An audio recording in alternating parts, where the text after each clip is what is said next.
Oi, pessoal.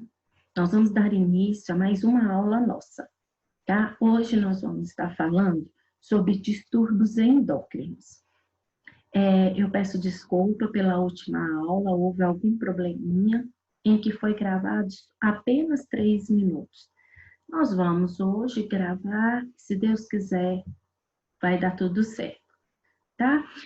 Eu quero fazer só uma revisão da última aula, principalmente em diabetes, né? Eu quero que vocês possam me ajudar, né, a lembrar o que é diabetes.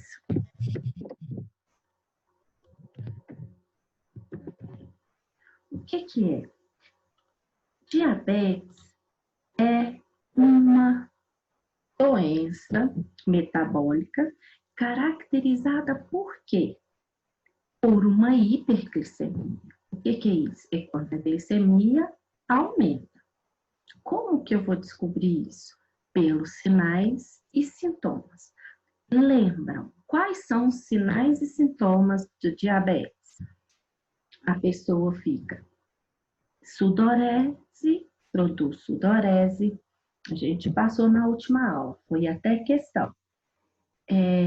Ela apresenta fraqueza, ela fica com um hálito cetônico. O que é isso? Cheiro de cetona, cheiro de álcool mesmo. Isso quer dizer que a glicemia está alta, tá? Nós podemos ter também a diabetes na gravidez, né? A gente tem vários tipos de diabetes. A gente tem a gestacional, a gente tem tipo 1 e a tipo 2. A gestacional, a gente não falou muito sobre ela, porque ela é desenvolvida na gestação.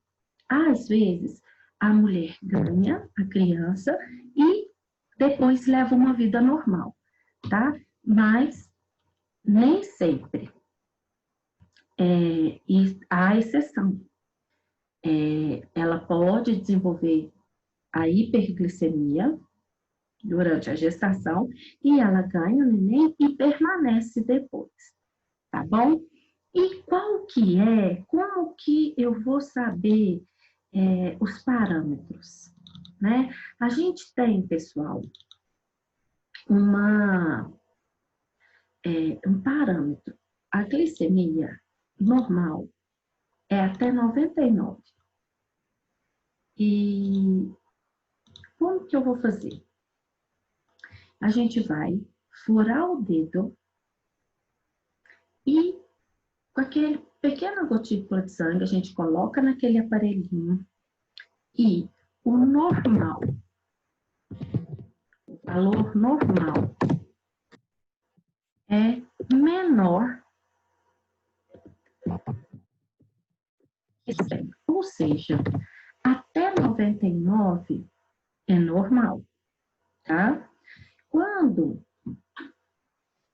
você tem que ter uma tolerância à glicose, ou seja, você tem que dar uma diminuída em doces, macarrão, arroz, que são massas que a tendência de aumentar a glicose é maior, fica entre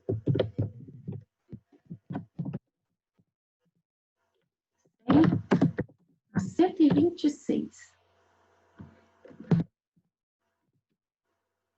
micrograma por ml, pessoal. A gente fala, tá? Que é a mesma coisa. Micrograma por ml.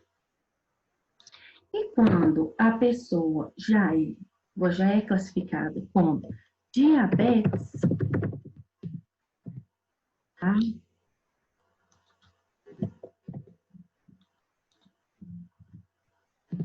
Maior que 126 grama por ml, tá bom? Então, quais são os parâmetros normais da diabetes? Vamos lá. Normal. Nós temos menor que 100, tolerância de 100 a 126, e diabetes maior do que 126. Tá bom, eu fiz naquele aparelhinho, tá? Vamos conversar.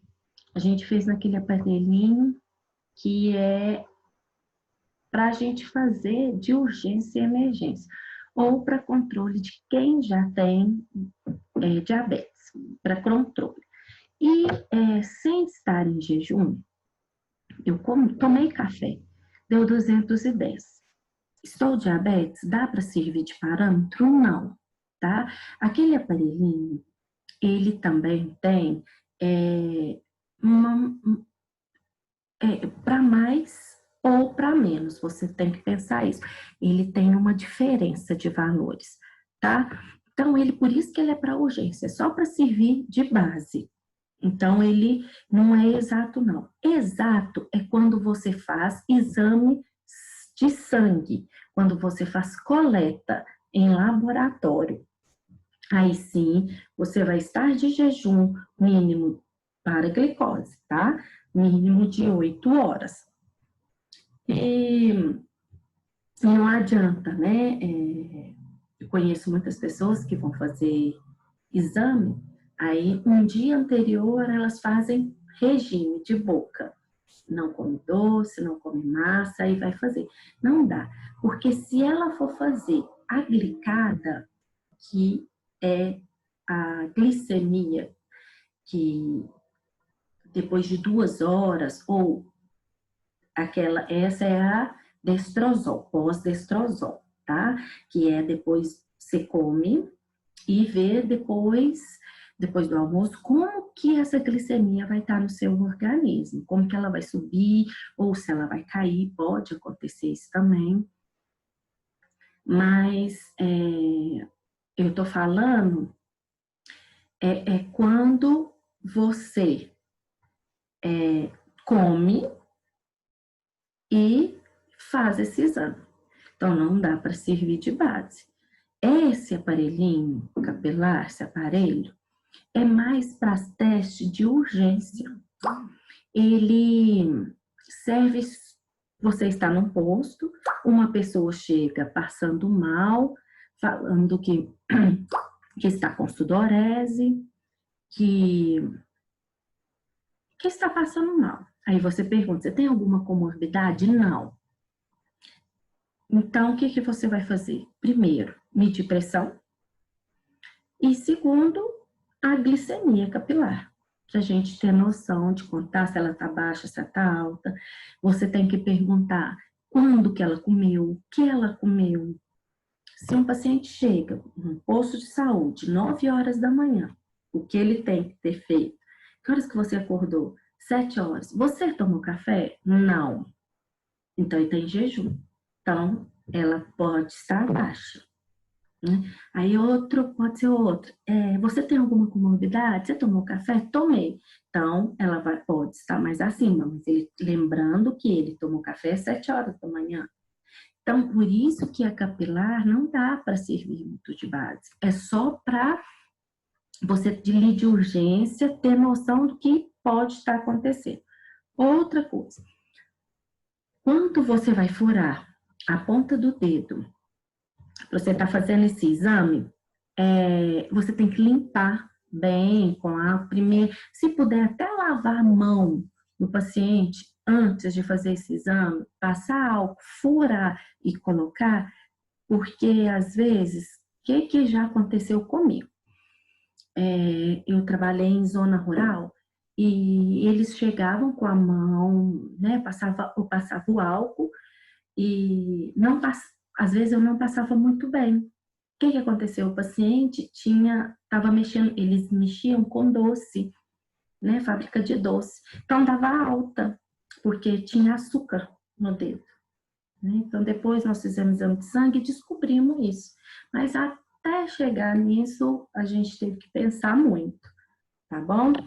Então, gente, esse aparelhinho, ele é só para urgência e para quem é diabético, para servir de base, para fazer o uso da glicemia, da insulina, porque às vezes o paciente que é diabético, se ele tiver com uma glicose de 500, passando mal, e ele tem uma glicose de 500, ele vai tomar a insulina regular. Talvez vocês já ouviram falar.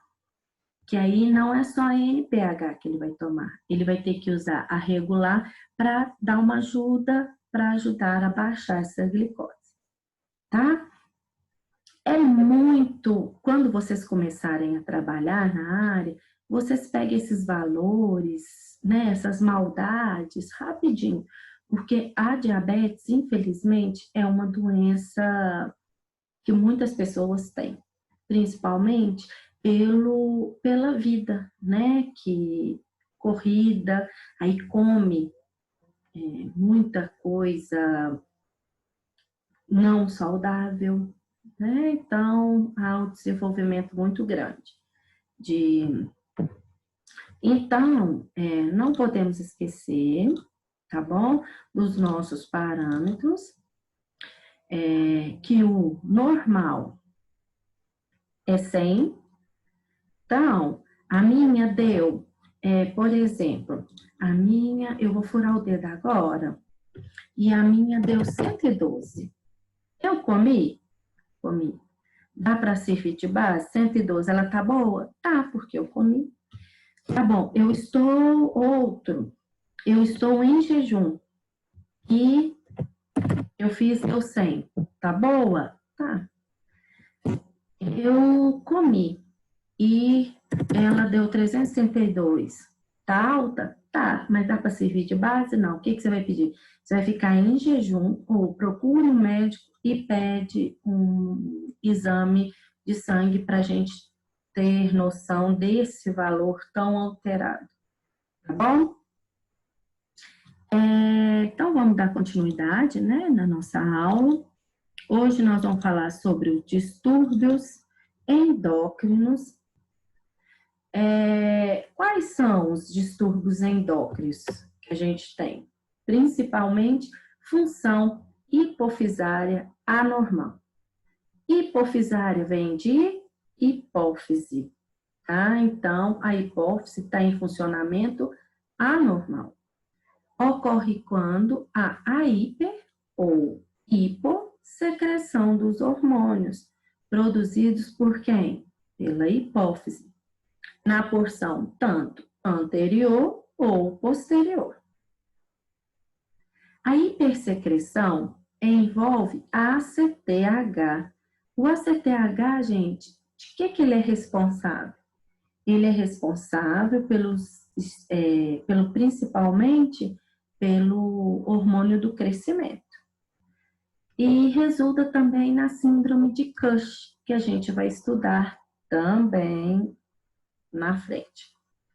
A hipossecreção, ela é denominada panhipopituitarismo e normalmente a hipo e afeta todos os hormônios da hipófise anterior, podendo provocar atrofia das glândulas da tireoide, córtex suprarrenal e das gônadas. Então, a hipo, ela vai causar o quê? A atrofia das glândulas da tireoide, tá bom? A disfunção no lobo posterior provoca o diabetes insípido.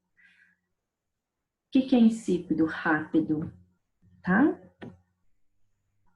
O hipopituitarismo, resultado da destruição do lobo anterior da hipófise, que provoca a ausência ou hipossecreção dos hormônios hipofisários. Pessoal, a gente tem que estar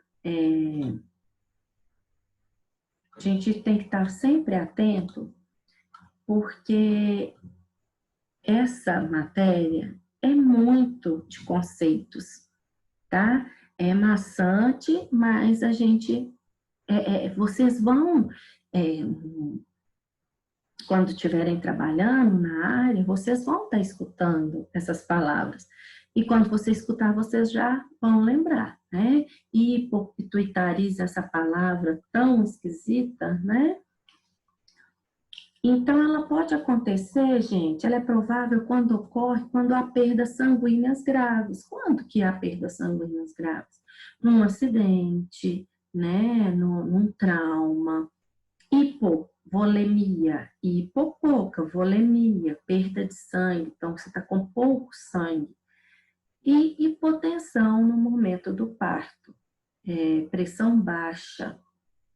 Pode acontecer por complicações da radioterapia nas áreas da cabeça e do pescoço, por trauma e lesão vascular.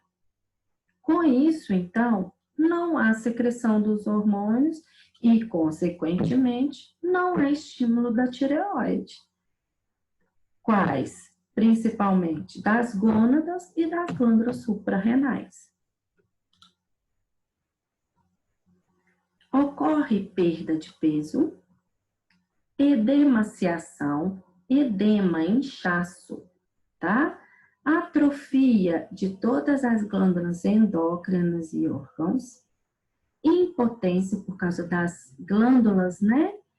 Das gônadas, amenorreia, amenorreia é a não menstruação, hipometabolismo, hipoglicemia, glicemia baixa, e pode levar até o coma, se não houver reposição hormonal.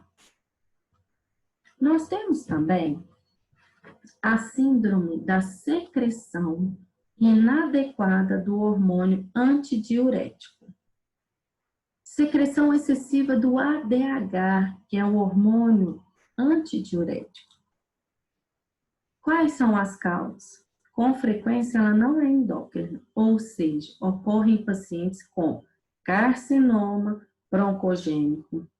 E broncogênicos já são, lembra de brônquios, tá? Pneumonia grave, pneumotórax. Você causa uma pneumonia por um trauma, tá? No tórax. Pneumotórax, tumores malignos, ou então pode ser também sangue, tá? Nos pulmões, esse pneumotórax. Tumores malignos de outros órgãos, traumatismo craniano. No caso de hiponatremia grave, os diuréticos podem ser utilizados junto com restrição hídrica. Por quê? Vamos pensar. Se a pessoa está usando diurético, o que é que ela tem que fazer? Ela vai fazer xixi, ela vai tirar a água do corpo. Mas ela tirando, ela tem que compensar com algum soro, com água. E nesse caso aqui, sem restrição mesmo, com restrição. Gente, o hipotireoidismo, esse a gente ouve muito falar, é muita gente que tem, é a hipo, né? Qual que é a fisiopatologia? Resulta de níveis subótimos de hormônios da tireoide. A deficiência tireoide, ela pode afetar todas as funções orgânicas e variar desde as formas mais brandas.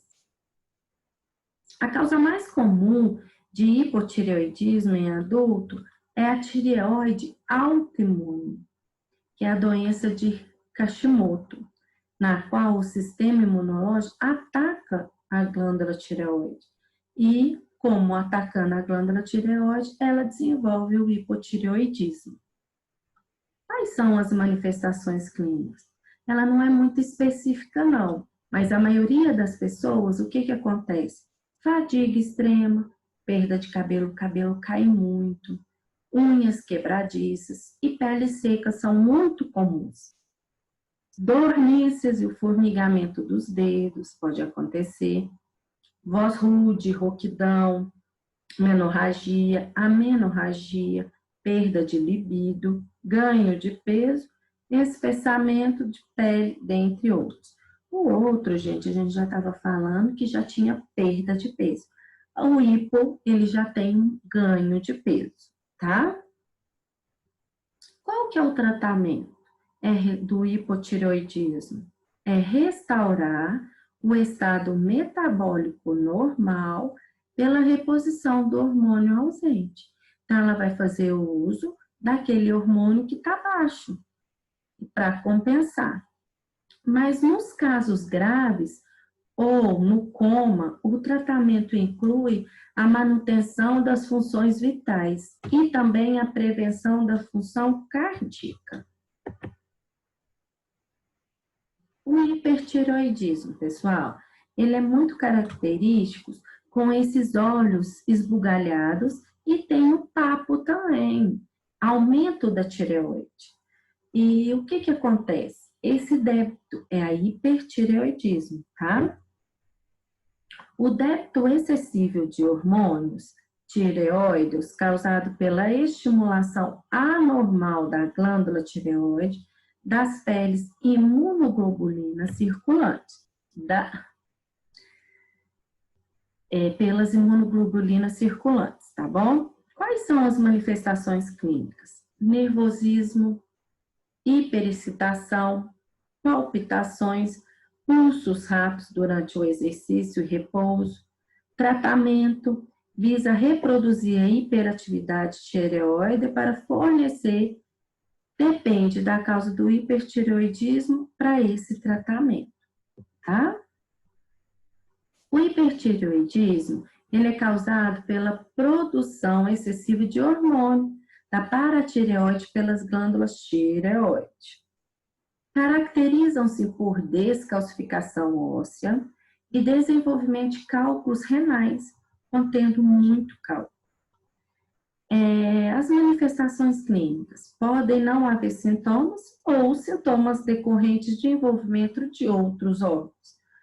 Podem ocorrer apatia, fadiga, cansaço, a fraqueza muscular, principalmente, náuseas, vômitos, constipação, hipertensão e no cérebro causa a irritabilidade. A pessoa fica muito irritada. Hiperparatireoidismo. Qual que é o tratamento? É a retirada cirúrgica do tecido paratireoide anormal. O hipoparatireoidismo, qual que é fisiopatologia? É a secreção inadequada de hormônio da paratireoide em decorrente da interrupção do suprimento sanguíneo ou da retirada cirúrgica do tecido glandular paratireoide, ou ainda atrofia das glândulas por causa desconhecidas. Essa é menos comum, tá bom? Manifestações clínicas: irritabilidade do sistema neuromuscular, hipocalcemia, pouco hipocálcio, tá? Tetania, hipertonia muscular generalizada. Essa tetania são os tremores, contrações desorganizadas e involuntárias de algum músculo que a pessoa movimenta sem querer. Qual que é o tratamento? Administração do glucanato de cálcio. Na irritabilidade neuromuscular, os sedativos podem ser administrados, dieta rica em cálcio e pobre em fósforo. Tanto a hiper quanto a hipo, é muito bom fazer um acompanhamento com a nutricionista, para elas falarem essa compensação, porque uma emagrece, a outra engorda. E elas vão orientar muito bem daquilo que o organismo é necessário, tá bom? Pessoal, dos nossos exercícios da pesquisa é essa. Vocês vão fazer isso aqui, vocês vão pesquisar para mim sobre a insuficiência adrenocortical, doença de Addison, tá? A doença de Addison é essa insuficiência adrenocortical, tá? Vocês vão falar, por favor, sobre a fisiopatologia, sobre o tratamento e os cuidados de enfermagem, tá? E a mesma coisa com a síndrome de Cush. Vocês vão falar sobre a fisiologia, tratamento e os cuidados, tá? Deixa eu dar já uma clareada para vocês, que a doença de Cush, ela é a secreção inadequada de hormônios do córtex, tá? Da suprarrenal. E quais são as manifestações? Fraqueza, anorexia, sintomas gastrointestinal, fadiga, edemaciação, tá? E qual que é o tratamento dela? É imediato para combater principalmente o choque, restaurar a circulação sanguínea, tá? Tem que administrar líquido com corticoides e monitorização desses sinais. Agora, eu estou passando rápido assim porque vocês vão fazer pesquisa, tá? E a síndrome de Cush, qual que é a fisiopatologia dela? É caracterizada pela atividade adrenocortical excessiva. Ela pode ser decorrente de uma hiperplasia. O que é hiperplasia? Hipergrande? Um desenvolvimento de alguma coisa, alguma célula desenvolveu, está grande, hiperplasia, do córtex suprarrenais, aí foi do córtex, então o córtex suprarrenal desenvolveu e está fazendo com que essa atividade da adrenocortical seja excessiva, tá? Ela pode ser também por causa de um tumor da hipófise, sempre pesquisa, a maioria dos casos é por causa de tumor, tá? Quais são as manifestações químicas? Quais são as manifestações clínicas do síndrome de Cush? Qual que é? Parada de crescimento, obesidade do tronco, só do tronco, né? Intolerância à glicose, a pele fica fininha, tá bom? O tratamento, quando a síndrome de Cush ela é causada por tumores, é feita a incisão cirúrgica, retirada, né? E nesse caso tem que fazer a reposição hormonal depois, tá? Mas a gente vai passar então para pancreatite crônica. O que é a pancreatite crônica? A pancreatite crônica é a inflamação no pâncreas. Nós temos dois tipos, tem a aguda e a crônica. A crônica é a inflamação no pâncreas, onde as células são substituídas por tecido fibroso e a pressão fica aumentada no seu interior.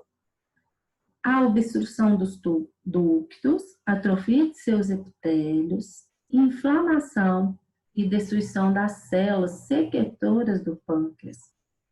O alcoolismo e a desnutrição são suas principais causas. Então, a maioria das pessoas que são alcoolistas, elas desenvolvem a pancreatite crônica. O que é a pancreatite? Inflamação do pâncreas, tá? IT, tudo que é IT é inflamação. IT, inflamação do pâncreas, crônica. Tratamento depende da causa e é dirigido no controle, que a gente vê pelo controle, e também, principalmente, com prevenção de crises agudas, principalmente, né? Nós temos também, pessoal, a pancreatite aguda. Ela é caracterizada por edema. Deixa eu colocar aqui.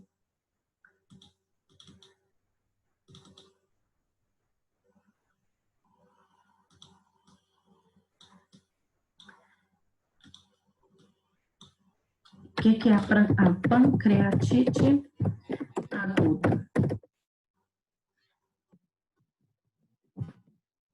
A pancreatite aguda branda, ela é caracterizada por edema e inflamação do pâncreas. Pancreatite, né?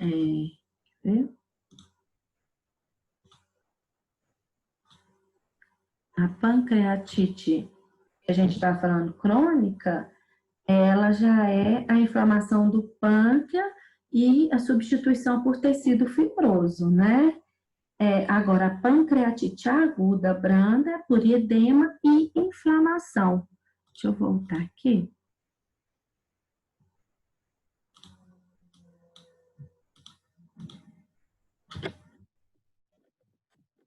Pancreatite aguda branda. Então, o que que é, então? Então, é a inflamação também do pâncreas,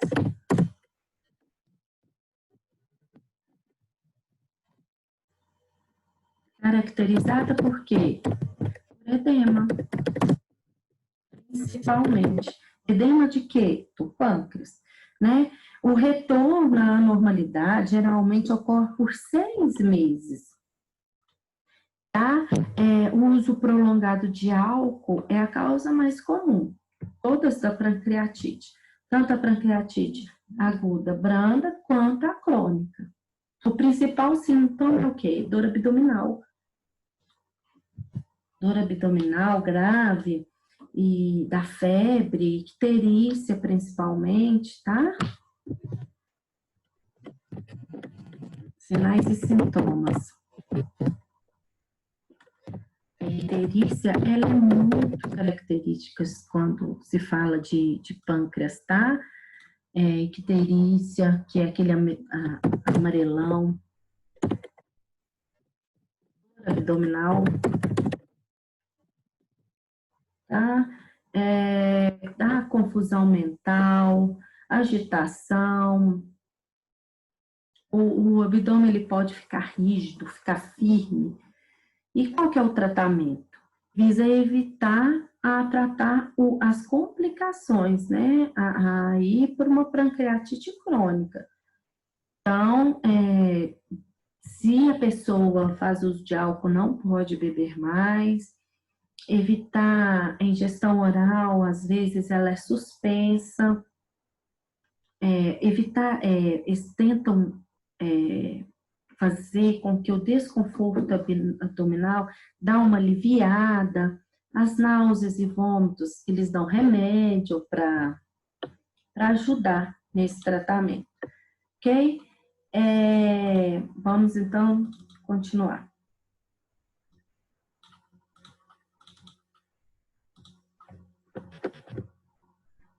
Só um momento.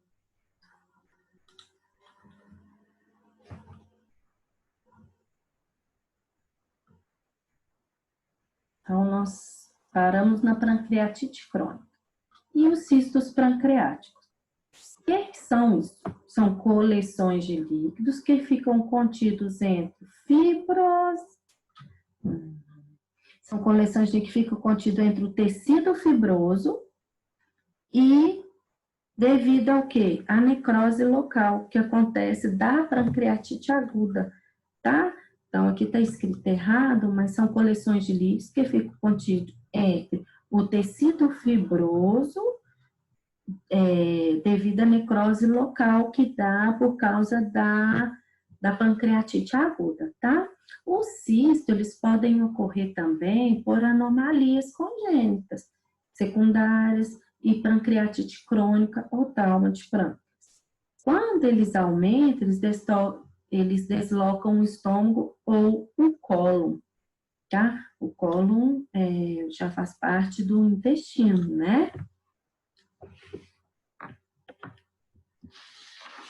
Pessoal, aqui nós conseguimos terminar o nosso sistema endócrino. Então, nós vamos passar agora para o nosso exercício, tá? Além de ter a pesquisa sobre, vou colocar aqui, tá? Aquela pesquisa que eu já te pedi, daquelas 2 doenças, feita à mão, por favor, que é a doença Cush, síndrome de Cush e a insuficiência adrenocortical, tá? Que é a doença de Addison, tá bom? Então, vamos lá. Exercício a ser entregue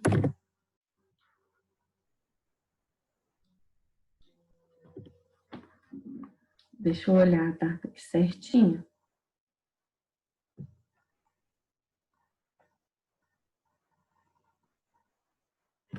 7 de agosto, na secretaria.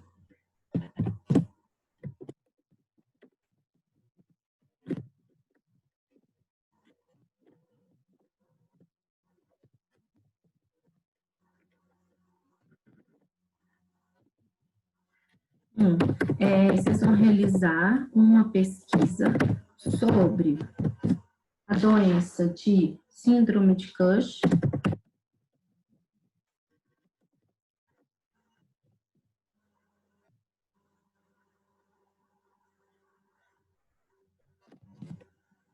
e insuficiência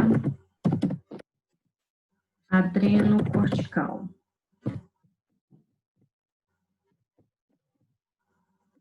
É a doença de Addison. Nós vamos fazer diferente também esses exercícios. Eu vou dar para vocês ir completando. Vou fazer o primeiro e vocês vão dar continuidade, tá? 2. Complete a frase.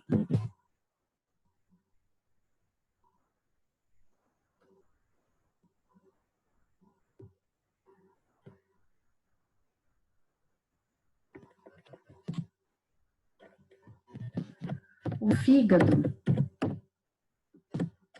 é a maior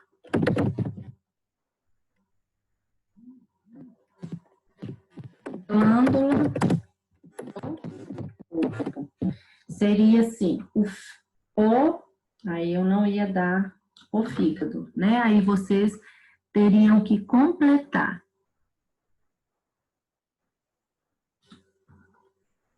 Queria só um, mas ficou tudo. Vamos deixar assim, que aí vem até melhor.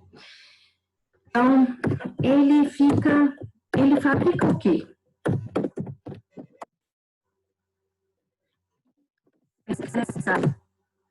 O quê? A bile. Então, o que vocês vão fazer? Completar para mim, tá bom?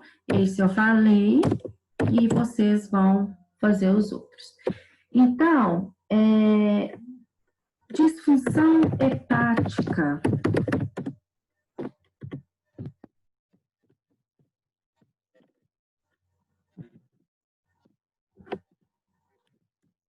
Vocês vão dar continuidade para mim falando o que é, tá bom? Hepatites virais.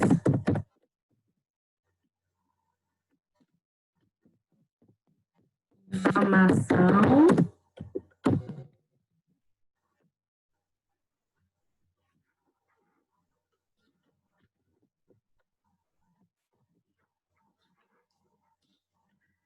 Aí vocês podem dar continuidade.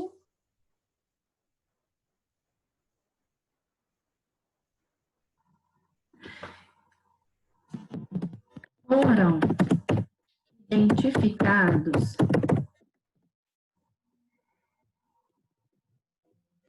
quantas hepatites?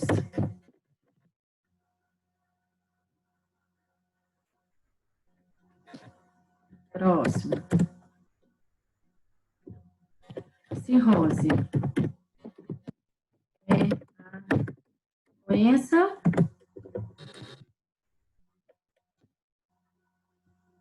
ótimo.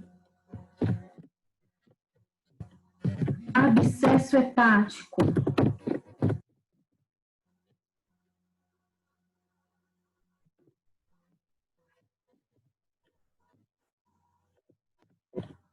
Próximo.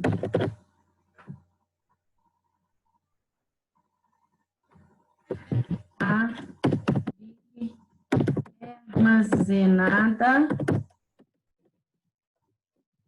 onde?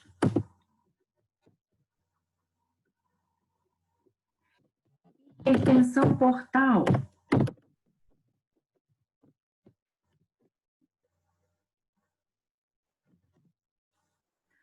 É obstrução. Continua.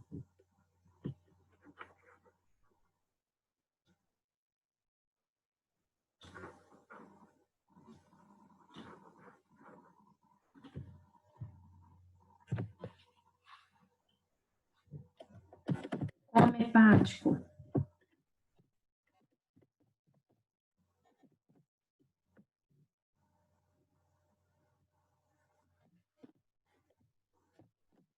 Insuficiência hepática.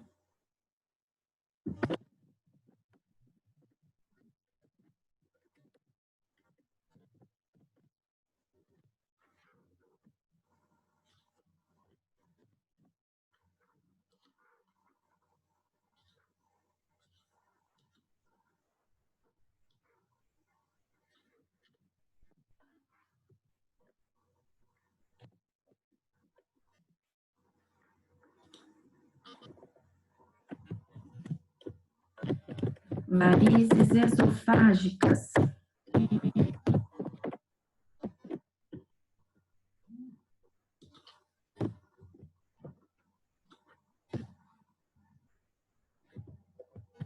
Colé.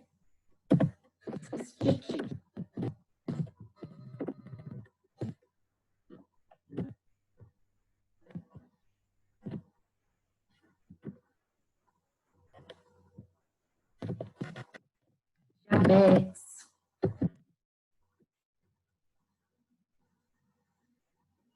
O que é diabetes? É o grupo de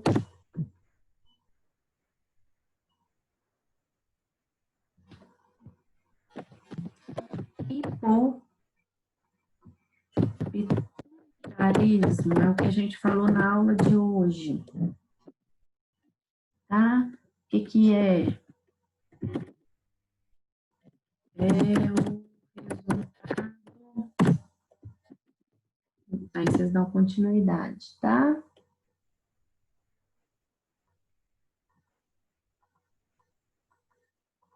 Hipotireoidismo.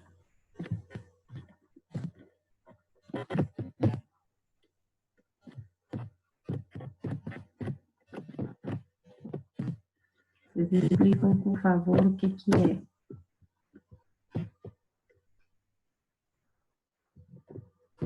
Hipertireoidismo.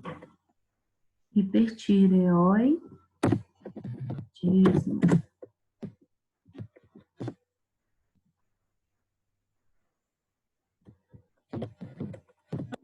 Tite.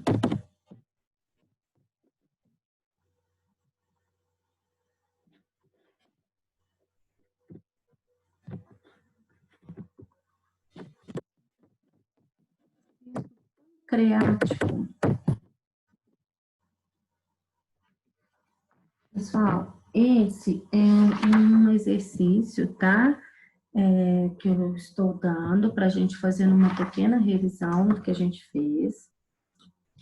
Na próxima aula eu vou deixar outro, porque é necessário sempre estar fazendo exercício para estar tentando gravar. Lógico que quando a gente voltar às aulas presentes, que a gente estiver dentro de sala de aula, a gente vai estar relembrando essas matérias, tá? Isso já essas aulas assim, já é ótimo para vocês já estarem abrindo, né, a mente para a gente já estar colocando algumas coisinhas para vocês.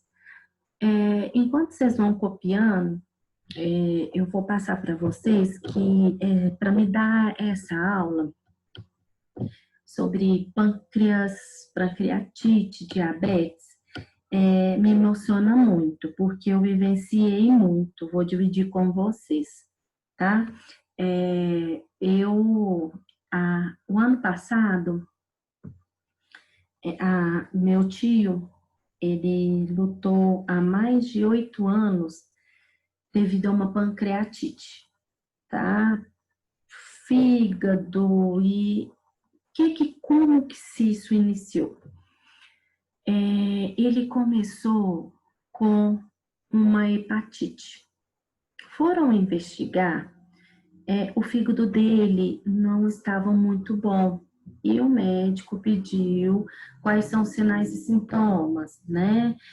A barriga, lembram? Que é a cistite. E pediram, então, para ele não fazer mais uso de álcool.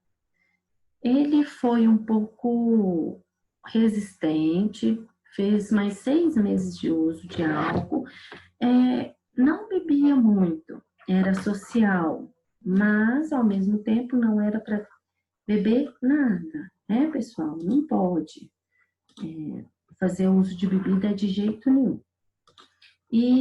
Mas ele mesmo assim continuou fazendo uso. Foi até evoluir para um transplante de fígado, tá? Ele entrou na fila de transplantes, era uma luta. Ele tinha diabetes, tinha a cistite, que é aquela barriga d'água que a gente já estudou sobre isso, fazia paracentese, que é de colocar agulha e fazer retirada de água do abdômen. E ele lutou muito, entrou na fila do transplante, todo mês ia, passava para ver em qual ordem da fila, porque vocês têm que aguardar em casa. Se eles te ligarem, você tem que estar lá no hospital dentro, no máximo 2 horas. Então, ele sempre estava esperando para ver se ia conseguir. Tinha mês que os resultados de exame estavam pior, ele subia para a fila e, infelizmente, ele evoluiu para óbito. Por quê? Ele desenvolveu nódulos no fígado, ele não conseguiu o transplante, né? Porque não é fácil, principalmente porque assim, se você, existe umas regras assim, é muito. E como ele era idoso, tinha diabetes, então isso tudo eles observavam, né? Se chegasse um adolescente precisando de um fígado mais saudável, passava na frente, né? Então, isso já é preconizado, já existe protocolos. Então, ele não conseguiu transplantes, desenvolveu nódulos no fígado e acabou evoluindo a óbito, né? E aí que a gente vê, que a gente presencia isso tudo que a gente está estudando. É isso que eu falo com vocês. Conhecimento nunca é demais, tá? Ninguém tira de vocês esse conhecimento. E vai valer a pena. Vai chegar numa tomara que não seja como eu precisei conhecer essa doença para ajudar até mesmo nos cuidados para tentar entender os cuidados com o meu tio. Significava muito para mim. Então, isso faz parte da vida. Às vezes a gente conheceu uma doença mais de perto e ver sua evolução. Pessoal, a gente fica por aqui. A partir da próxima aula, nós vamos entrar em função músculo-esquelético, tá? A gente vai começar a estudar anatomia, fisiopatologia do músculo esquelético. Muito gostoso, eu gosto, eu amo o esqueleto. E vamos estudando, porque vocês não perdem por isso, tá bom? Contem comigo, qualquer dúvida pode deixar. E não se esqueçam da data, tá bom? Desse exercício a ser entregue. Exercício a ser entregue dia 7 de agosto na secretaria. Deverá ser realizado à mão, tá bom? Agradeço, um abraço, ficam com Deus e tudo de bom.